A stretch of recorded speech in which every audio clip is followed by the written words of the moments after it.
This is Adeshina Koike, and you're listening to the ALOST Sports Talk podcast, as well as joining us on our live stream on Twitter. And thank you so very much for joining us.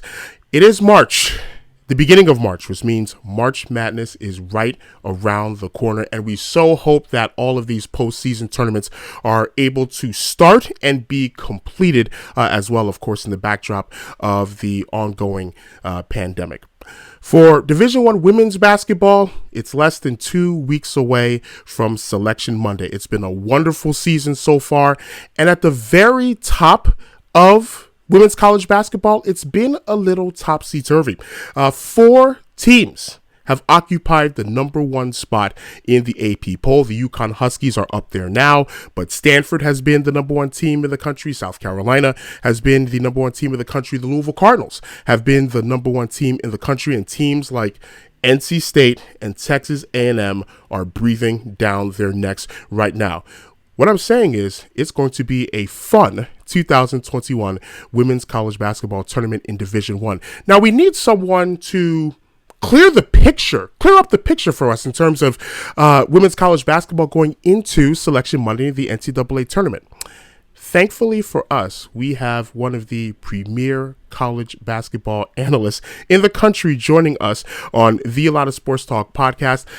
Emmy winner, proud mom of 3 boys, Debbie Antonelli, joins us right now on the ALOST Sports Talk podcast. First of all, Debbie, thank you so very much for joining us. And I do have to apologize to you because I know you work with Carter Blackburn for the NCAA tournament. You work with Beth Mowins for a number of games. You can't seem to shake people who attended Syracuse University. So I apologize to you for that. But other than that, how are you doing today? Yeah, Addie, thank you so much for inviting me and for including me. And what a great way to start it with 2 outstanding teammates in Carter and Beth. I mean, those are great on-air partners to have and really good friends as well. They are wonderful people, and of course, they went to Syracuse. All right, that's part of the reason why they're wonderful. But I do want to get to some women's college basketball. I mentioned all the teams at the very top of the AP poll at some point. 4 different teams. Usually, I shouldn't say usually, but there have been many a year recently where you could point to the it team going into the NCAA tournament and their it player, from UConn, going back to, Diana Taurasi, and recently as Breanna Stewart, the Baylor Bears won a national championship. You knew Brittany Griner was going to be the focal point. Asia Wilson and South Carolina, you knew they were the team to beat, although I think that year UConn might have been right there as well, but Asia Wilson was the headline player.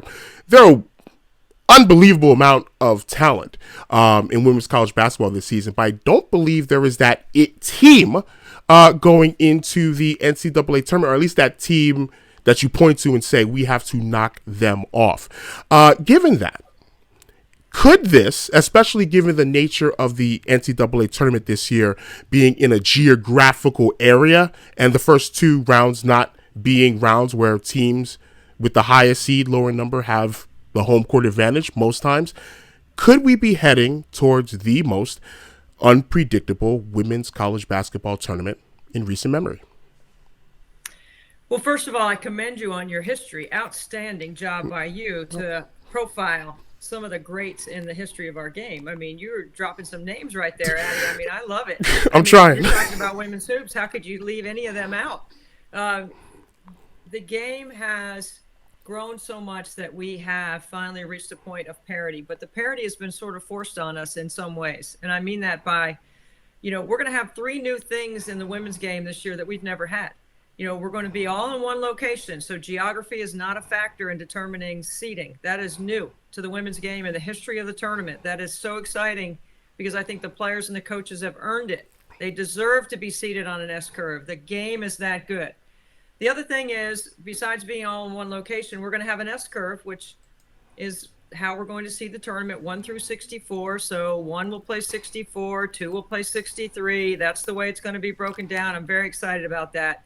And we have a new tool called the NET.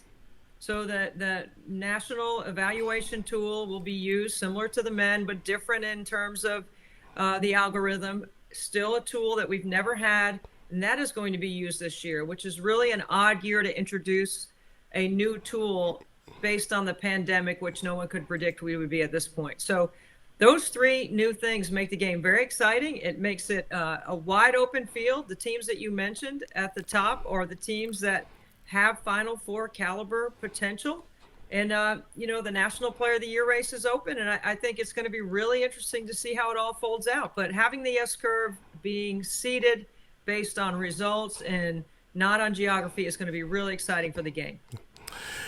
Going into this tournament, I mentioned some of the names and players who have dominated the regular season, carried it over to the NCAA tournament. They've become champions. They've become legends. They've become WNBA All-Stars, international stars when they go overseas as well. In terms of the specific players, there's so many to choose from, but probably not one that stands out from the rest. As you said, the National Player of the Year race is wide open. Probably the player who is drawing the most attention, I would say, is Paige Beckers at the University of Connecticut, because she is a freshman and because she is just wise beyond her years and does not play like a high school freshman going into the University of Connecticut. Is she probably the player who is the person you would want to focus on more? Just who are some other players that you could think and believe that they could take over, I guess, the NCAA tournament? Because at the end of the day, these players end up having to be out on the field and winning these games and these tournaments. So Paige is going to be a highlight player, but who else are some of the other women going into the NCAA tournament this year? Well, Paige is great, and she is fun to watch. It's must-see TV when she has the ball in her hands, and she's so talented, and it's going to be an exciting 4 years for all UConn fans and for women's basketball fans to keep an eye on her progress, because she is so talented. She'll be in a race for National Freshman of the Year with a young woman named Caitlin Clark at Iowa. Their numbers are so outstanding, and that's going to be really interesting to see how that lays out. Dana Evans has been named recently the Player of the Year in the ACC, back-to-back Player of the Year. That's an incredible run that she's had with Louisville, 4 straight ACC regular season titles. She already has been to the Final Four in 2018. She has an ACC tournament title as well. She's a phenomenal player. And if you just go down the list based on the teams that you mentioned, South Carolina with Aaliyah Boston, dominant on the inside. I think the most impressive two-way player that you have to game plan for on both sides of the ball. I'm not sure there's another player like that in our game right now. Mcdonald out in the Pac-12 in Arizona. I think Dana Evans has been named the Player of the Year. I don't really think there was any competition there. Paige Beckers, I anticipate, will be the Player of the Year in the Big East. But when you look at the other power leagues, who's the Player of the Year in the Pac-12 or in the Big 10 or in the Big 12? Did Nalissa Smith separate herself last night with a win over Texas? I think it's going to be really interesting to watch those particular players help their teams. And then when you mention Texas A&M, they have so much balance. Gary Blair has what I always refer to as dial-it-up scoring. I think he's one of the brilliant offensive minds. And in the second half of games, when he has his team in front of him coaching the offense, he's like a point guard over there on the sideline. He's so talented. There is going to be a lot of fun watching the seeding play out and then watching how the games play out. I think without having geography as a factor, I think we might see some more upsets, more early round upsets. Not in the first round so much like 1s and 16s or 2s and 15s. That game's not at the point like the men where that could happen. I think there could be some, 5-12s or, those certainly the 8-9 games are always interesting for seeding, but the 7-10s also. So I'm excited about the way it's going to play out, but there's a lot of really good players, and as far as the Player of the Year and all that goes, I hope that we can I wish we would name all that stuff before the tournament started, honestly, because I don't really think that somebody making a run in the NCAA tournament should catapult them over the regular season versus what somebody's body of work has already been. So it's always an interesting discussion to have the timing of when things happen and when the awards come out, because I'm a how and why kind of person, Addie. I want to know how and why things happen. That's sort of the way I bring my perspective to the game on the air, and that's how I look at life. Once again, college basketball television analyst Debbie Antonelli joining us on the ALOST Sports Talk podcast. And thank you so much for naming a good number of players for all of us to watch out for. And you mentioned, of course, some of the teams that they played for. And I was going to ask this a little later, but since you mentioned Caitlin Clark at the University of Iowa, they recently played a game in College Park against the Maryland Terrapins, which was a thrill-a-minute affair.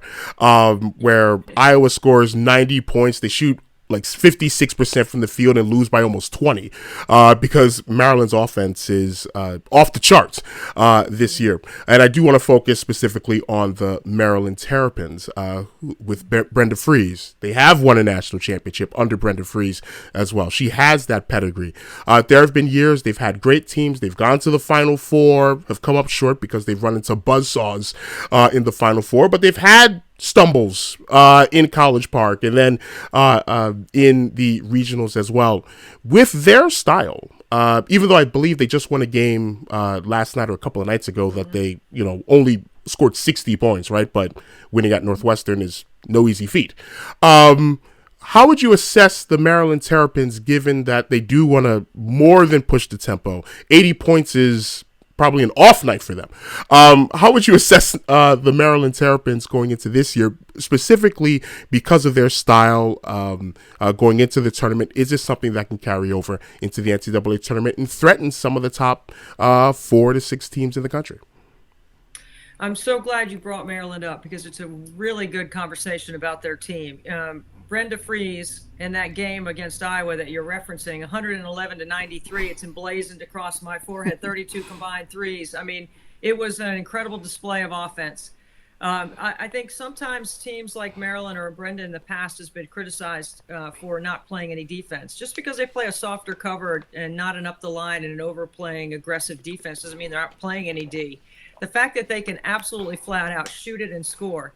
5 new starters from last year. I mean, they had a couple of kids go in the transfer portal. Everybody thought that they were going to struggle, that, it was going to be tough for them. But she got a couple of kids out of the transfer portal, and they are a really good team with great chemistry. And most of their season has been played without Angel Reese, who's the number 2 recruit in the country. Now, I can't imagine most teams losing their top recruit and having the same success that Maryland and Brenda Frese has been able to have. So, Addie, when I look at Maryland, I challenge Brenda Frese every year because I think they're that good on offense to average 100 points. Why couldn't they average 100 points in the NCAA Division I women's basketball? I could totally see if anyone could do it, it could be them. They averaged a little over, they were at 93 before the Northwestern game, so I'm sure that's dropped a little bit, but they still lead the nation in scoring. And when you look at what she's been able to do, I think Brenda Frese has done a Coach of the Year job at Maryland. This is a team that can make a deep run in the NCAA tournament, and they're fun to watch because of the way they shoot it, the way they share it, how hard they work on the defensive end, and the chemistry that they play with. Maryland, definitely a team to watch as well as you just mentioned. The Pac-12, you mentioned Ari Mcdonald at the University of Arizona. The Pac-12 for a number of years has been probably the toughest conference, or maybe the most balanced conference from top to bottom in the country. You think about the Oregon teams. Oregon State's been to a Final Four. Oregon's been to a Final Four. Cal in the past few years when Lindsey Gottlieb was there went to the Final Four. Stanford is Stanford with Tari Vanderveer. UCLA with Corey Close has been a wonderful team, a perennial top 10 to 15 team. Arizona State has done really, really well. But like in the men's basketball tournament, the Pac-12 has not won a championship a team hasn't won a championship in a very, very long time. It's Stanford in 1992. They won it in 90. They won it in 92. On the men's side, Arizona won it in 97. UCLA won it 2 years prior in 95. And the Pac-12 has gotten teams in the Final Four, but they have not had a team win. Of course, it's tough with Tennessee and UConn and Baylor and all of those, and Notre Dame as well. I don't want to say what's missing, but how could you, I guess, explain that? Or is it just a case of que sera, sera with the Pac-12? Well, you're right about your research and your data about not winning a Pac-12 championship yet, or winning an NCAA championship yet, getting to the Final Four. This year, Stanford is legit. They are a tremendous offensive team. We always know how good they are on the offensive side of the ball. This is the best defensive team Tara Vanderveer has had in a long time. Kiana Williams at the top of the D, and Anna Wilson has accepted her role as being a lockdown defensive player, and then they've got back row coverage. They've got great hustle. The Hull twins are amazing. And then you've got Haley Jones, who is incredible when they rebound and get in their transition game. She is an amazing player with a ball in her hands because she's got size. She can score. She can get to the rim. She's a good distributor. I think they're dangerous. I think they are really dangerous. Whoever gets them on their side of the bracket is going to have a tough task to try to get through them. I do see them having an opportunity to be one of those teams that not just gets to the Final Four, but legitimately has a chance to win. They check all the boxes for me when it comes to looking at teams that have a chance to win. Stanford's one. I think NC State's another team that we haven't mentioned. This is the best team Westmore has had, the best team that NC State's had in a very long time. They haven't been to the Final Four since 1998. So I'm looking at NC State with a team with great experience, incredible scoring power, score 80 points a game. They defend. They are always a good defensive rebounding team. They have multiple weapons that can score, and they can go about 7 deep now. So, if you go 7 or 8 deep, that's pretty much what you need. And NC State avoids foul trouble because they really don't foul that much. So Stanford and NC State are two teams that I think will be really dangerous in the bracket. Yep. What about sticking with the Pac-12? Is UCLA, who goes to the Sweet 16 a number of times, are they with Michaela Onyenwere? Are they a threat? Is Arizona a threat? Yeah. Are they threats? Oregon? I know with Sabrina not there anymore, it might be a little tougher. But what about teams like Arizona, and UCLA as well? You know what, Addie? With UCLA, Charisma Osborne has played like a Player of the Year candidate in that league. So they've got 2 incredible scoring punches when you add Michaela Onyenwere and Charisma Osborne together with the other pieces that they have. They have had a depth problem all year because they just weren't able to get some of their players from Australia that they were counting on. But, I mean, UCLA is absolutely a very good team. Corey Close does an amazing job with their offense. I think they're gritty and tough on the defensive end, and they can definitely rebound. I like their chances. And then Arizona has to avoid the scoring slumps that they get into inside games. But defensively, they are tough. And Ari Mcdonald is a player that you have to run offense away from. She's too good on the ball. If you dribble it near her, all the Pac-12 coaches will tell you she'll just take it. And she has improved her offensive game. She does make the threes better, even though, I asked her, I have a podcast as well, and I asked her on my podcast about teams still going underneath ball screen action on her. And she's like, I take it disrespectfully. She got a little edge about her, which I really like. But those 3 players out there, Sam Thomas and Kate Reese and Ari McDonald, are fantastic. The chemistry on that team is great. And I think Adia Barnes has done a fantastic job with that group as well. Another fun team to watch. College basketball TV analyst and podcast host Debbie Antonelli joining us on the ALOST Sports Talk podcast. I believe your podcast is Fast Breaking. Is that the podcast, or am I wrong? Nothing But Net. Nothing But Net with Debbie Antonelli. Thank you so very much. So I will have one more podcast downloaded at the end of the day than I did to begin this day as well. The past 3 NCAA tournaments that have been contested in Division I, each team that has gone to the Final Four has been a 1 seed or a 2 seed. We haven't seen a team outside of the top 2 seed line since, of course, Syracuse and Washington when they both went to the Final Four. Kelsey Plum leading Washington to the Final Four. I think Syracuse. Louisville also, Addie. I think Louisville might have been in there. It was a 7 seed, I think, in 2013, maybe. Yeah. I have to check. Well, yes, like in years before, but in 2017, 18, and 19, they've all been 1s or 2s. Okay. So Louisville did have a Final Four as a 7 seed prior to the Washington and Syracuse Final Four appearances, but you're absolutely right on that. The reveal of the top 4 seed snapshot was just a couple of days ago. And you have UConn and Stanford and Texas A&M and South Carolina as 1s. At the moment, 2s were NC State, Maryland, Arizona, Baylor. And these are all teams that we've mentioned. Louisville, UCLA, Georgia, and Indiana are 3s.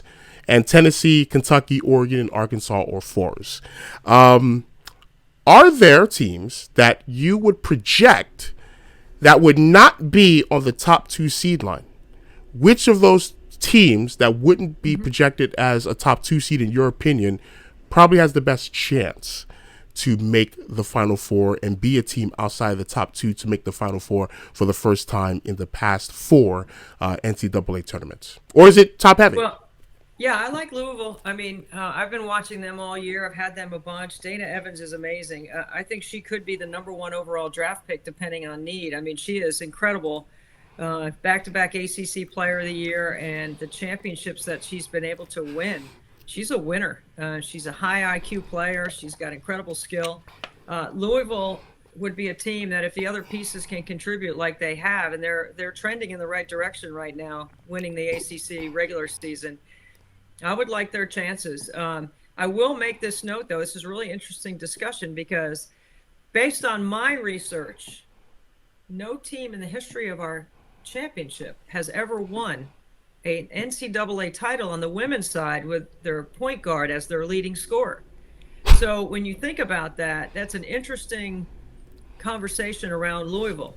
Now, I did ask Diana Taurasi if in 2004, when she took that team to the national championship, if she was considered the point guard. She always says, no, Maria Conlon was a point guard. So I've always gone with that. Otherwise, that would debunk my research, right? So, but I think it's really interesting conversation. You know, can a Kemba Walker likes performance by Dana carry somebody? Absolutely. Does she have that kind of skill set to do that? She sure does.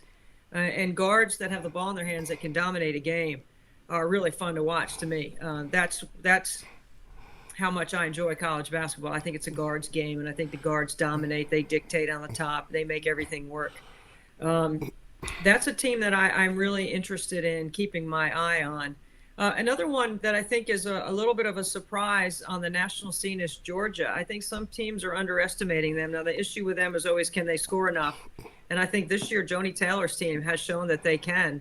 They're a veteran group. They've got veteran guards. They've got veterans in the right spot. They're hungry. Let's see how they do. But then the other team, Arkansas was not in the first reveal, but is in the second.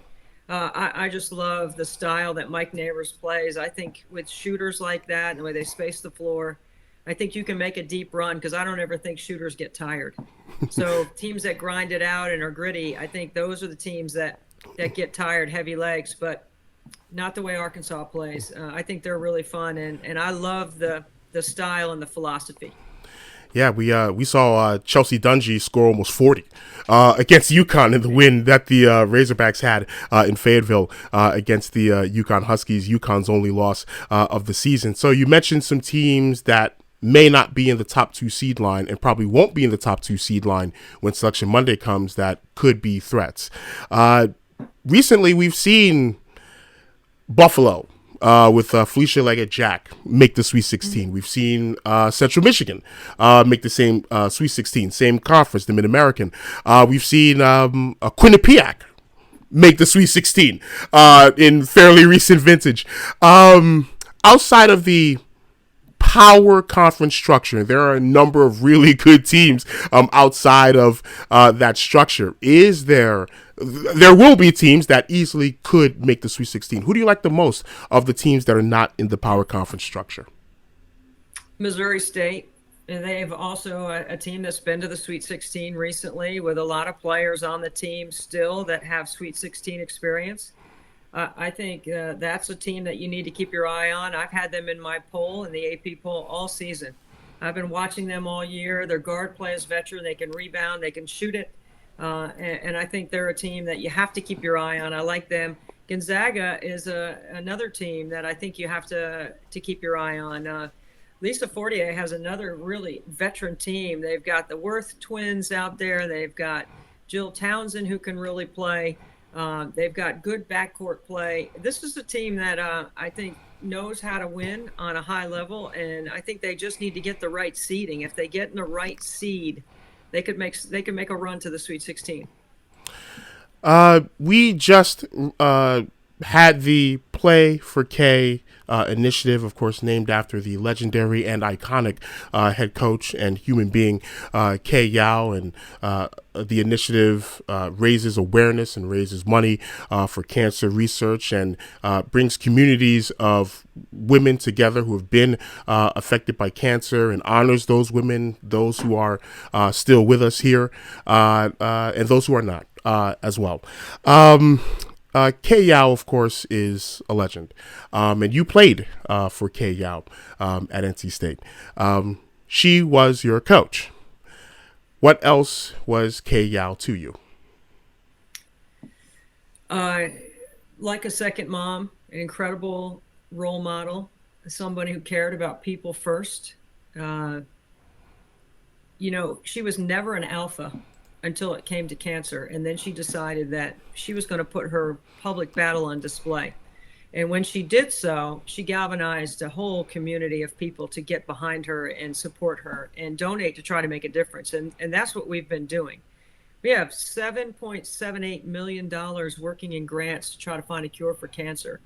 We utilize the Jimmy V Foundation Scientific Review Board. They do a fantastic job of helping us decide and determine who's grant worthy and who should get our money, because we need to improve the quality of life and we need to beat cancer.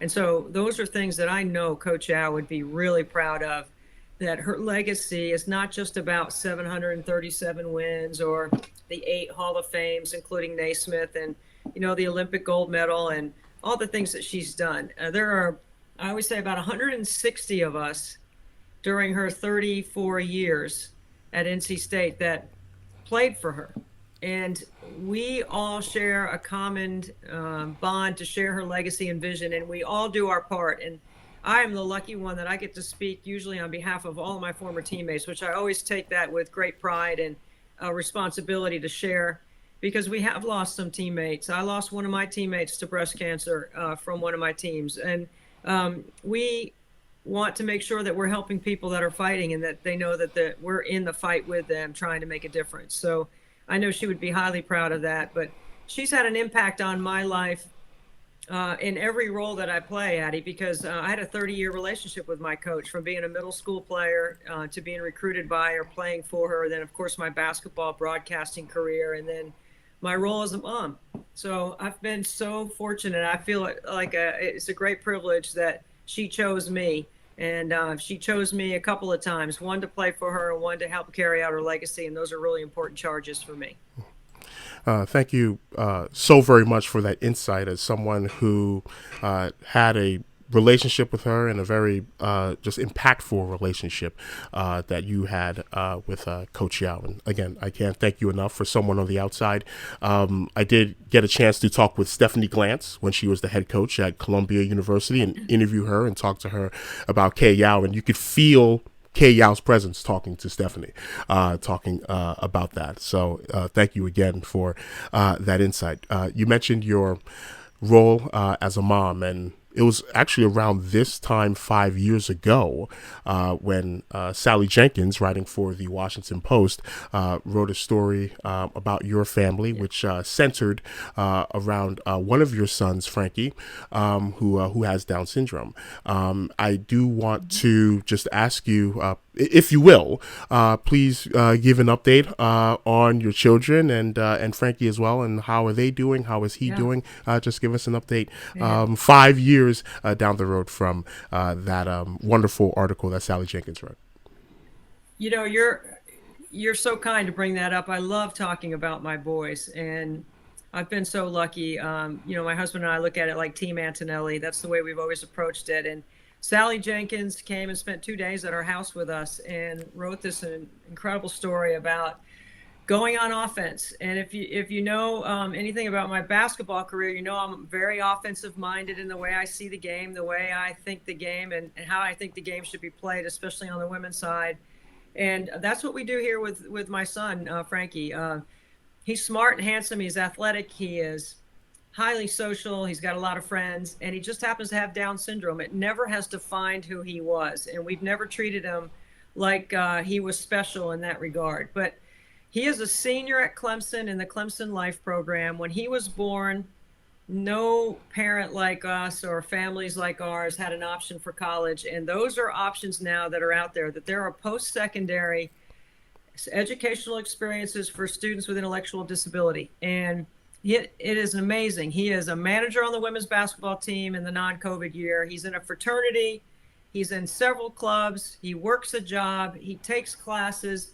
He experiences the entire college football experience at Clemson. And it is absolutely amazing that this transitional program on a college campus has allowed him to have a full college experience. And he is absolutely loving it. And he loves being there. He loves his team, his friends. He has real friends, not the occasional high five, hey, great to see you, or somebody that wants to use him for community service. I mean, he's got lifelong friends that are invested in being his friend as well. And it's an amazing program, Addie. I'm so glad you asked about it. My middle son, Frankie, gets all the publicity here. He's the celebrity in the house. And my other two boys are great brothers. My older son, Joey's already graduated from South Carolina, and he works for my husband in his sports marketing and sports business, golf business. And then my youngest son's a freshman point guard at Emory and Henry. He has been starting at the point the last couple of games, and he is having a great college basketball experience as well. We're really proud of him that he's able to play Division III basketball in the Old Dominion Athletic Conference for Emory and Henry. So those are the three boys. It's Joey, Frankie, and Patrick, and they are great guys, and I'm really proud of all of them, and especially proud of the two young men that Joey and Patrick are becoming with their experience of living and growing up with Frankie, and the experience that Frankie's had on some of their friends as well, the impact of Frankie. He's an amazing kid, and the college experience is just another thing that us as parents want. When you send your kids to college, you hope that they are going to learn, that they're going to mature. When they graduate, they're going to be ready for a job and ready to live on their own. And those are the same things that we want for Frankie. And so far, he is grading out with an A+. So we're really proud of him. That is unbelievably wonderful to hear. And I do want to ask you one final question, and I'm so sorry. You mentioned something about Frankie and his development and growing up. It made me think, with your high profile as an analyst, as a speaker, and the article as well, I'm sure that there were a number of people, a number of moms, a number of sisters, brothers, that probably reached out to you because they have a similar experience, having a family member, having a really good friend that may have Down syndrome or another condition that might that they can relate to when reading the story. When people have reached out to you, I'm sure people have reached out to you since, even before the article, but then since the article in 2016. What questions have they asked, and what advice have you given to them? Well, there is constant correspondence back and forth from people that I do know or don't know that reach out to me, that ask me questions about decisions we made, some of the things that we went about handling, how we handle different situations.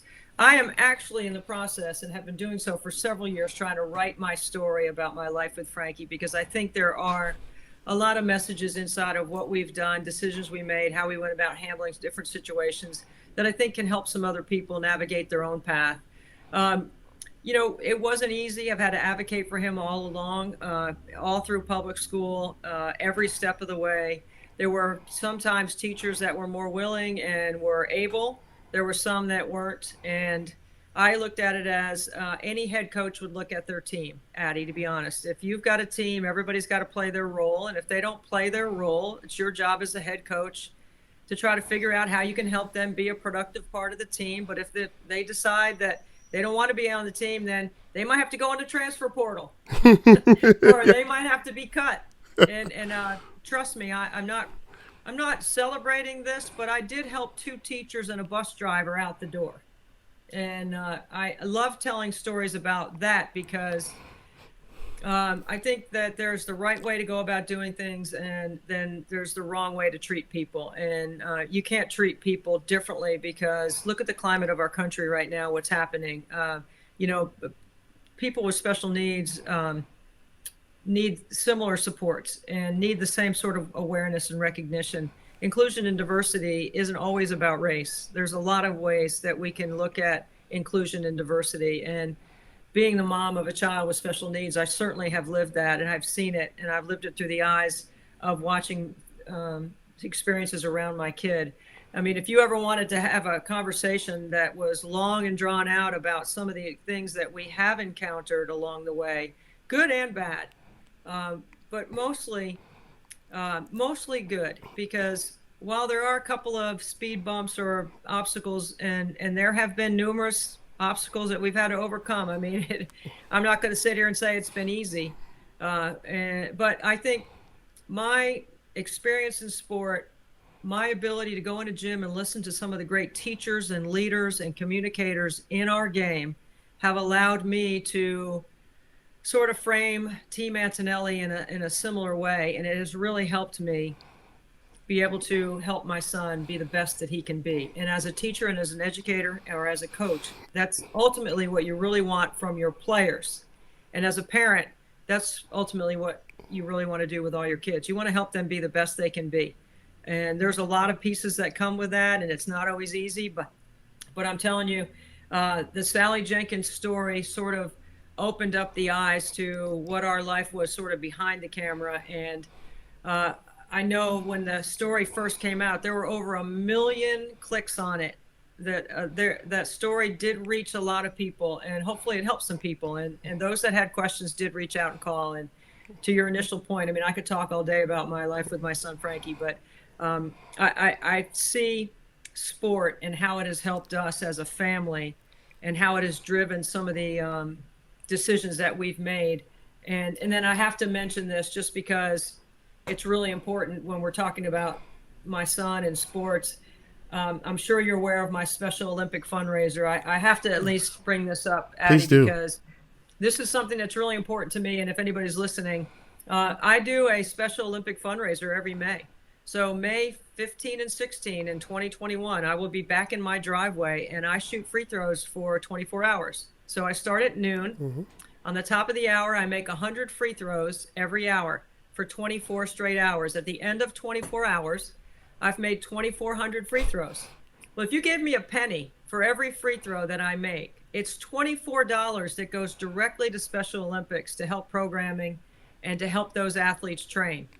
And I've done it for 2 summers, two times. I'm going to do it a third time. Here's the numbers from it. Now, I train to do this. This is not something that's easy. I have to do some significant training. And keep in mind, I get AARP mail. So it's not like out there like I was in college making 100 free throws every hour. So it is a significant training, Addie. It is a training that consists of things I didn't even do when I was a college player because they didn't really exist. Like we had squat thrusts back in the day, but now they're planks, and there's burpees, and there's sprints, and there's squats, and there's a lot of conditioning that comes into play with getting ready for this task that I take on. But we live stream the entire 24 hours. It is 24 hours, nothing but net. You can go to YouTube and you can click on it on May 15 at noon. But this is what we do. The first year I was in a gym, I shot 94% for the 24 hours, and we raised $85,000 for Special Olympics. Last year, I was in my driveway due to COVID and the pandemic because we couldn't be in a gym. Yeah. And we raised $125,000 to take us over 210 for a 2-year total, and I shot 89%. So I'm going to blame the elements a little bit, and then I was probably missing a little something in my training that I'm going to fix.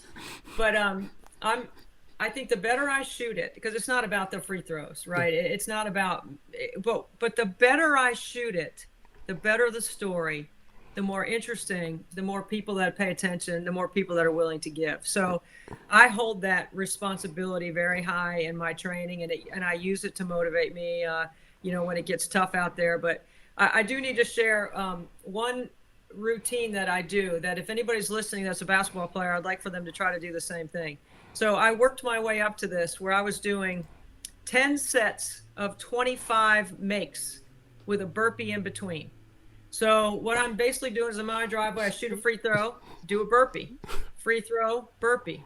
If I miss the free throw, I still have to do the burpee. 10 sets of 25 makes. So I was making 250 free throws, and I was doing about 280 burpees in one set. And I was doing that like every day when we got closer. So that's sort of like, like any athlete that's trying to train for anything, you have to have some metrics and some things that you can reach for. And that was something that I was doing. So I plan on doing that again and working my way up to that during the spring as soon as March Madness is over. You talked about having motivations. I am almost certain that you have motivated many, many, many, many other people during your years, especially with the work that you do every May. It must be hard to hold your tongue anytime you see a missed free throw as an analyst. It must be tough. My street cred in the gym, my street cred definitely went up a little bit after the first year because I know there were several coaches that said to me, "You shot 94% for 24 hours." I'm like, "What's the big deal, man? Muscle memory." I mean, what's wrong with these kids today? They can't make free throws. I mean, wow. And the last little funny note I'll mention is, as a former player in the ACC, you are soon to have a degree hanging in your wall of Frankie's, who also went to an ACC school, but not NC State. So I'm sure that red and orange and purple can mix together in this case with the deep rivalries in the ACC. But Debbie Antonelli, college basketball TV analyst, podcast host, Emmy Award winner, mother, motivator. There are too many adjectives that I can come up with, or you'll be here to the point where you're going to miss other deadlines.